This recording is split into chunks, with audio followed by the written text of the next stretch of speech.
And if you watched any cable news over the last several days, you no doubt heard an anchor or another anchor or another anchor or another pundit or another commentator, one after the other, claiming that Washington, D.C.'s crime stats are at a 30-year low, all in their quest to discredit President Trump's move to bolster the police in our nation's capital.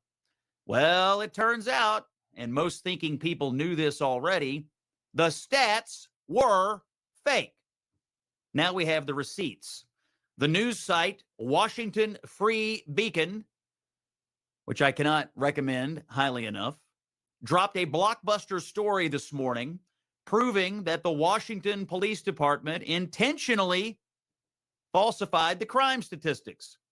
According to internal records and communications reviewed by reporter Elena Goodman, police leaders repeatedly told officers to downgrade theft cases, knife attacks, and violent assaults to lesser offenses.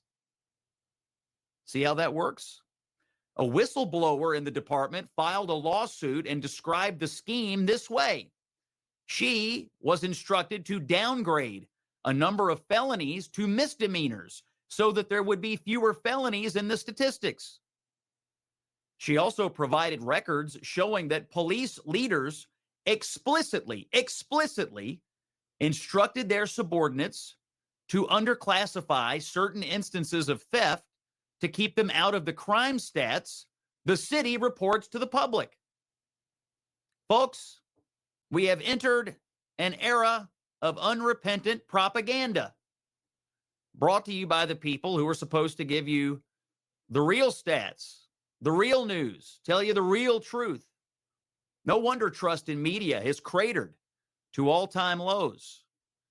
Washington, D.C. is not a safe place. Anyone who lives there or visits often knows it. But because Donald Trump decided to do something about it, the propaganda machine whirred to life to discredit his decision. And Democrats and his opponents in the media have chosen again to die on the wrong side of another 80-20 hill, although 20 may be generous. Now let's listen to CNN's data guru, Harry Enton, this morning going over the latest crime polling. I think this sort of gives the game away here because Donald Trump is like Air Jordan towering over Joe Biden when it comes to their handling of crime. Look, in 2024, look at where Biden's net approval was on crime. Way underwater there at minus 26 points. It was one of Biden's worst issues. Granted, pretty much every issue was one of Biden's worst issues. And again, look at where Donald Trump is. Way above Joe Biden. What is that? That's 27 points. So Americans vastly prefer Donald Trump's approach to crime than they did to Joe Biden's. And again, I think it gets back to the point that Americans are far more hawkish on crime than a lot of Democrats want to admit. Well. Would you look at that? Let's see who on your television today has the guts to admit their mistakes. I wouldn't hold my breath if I were you.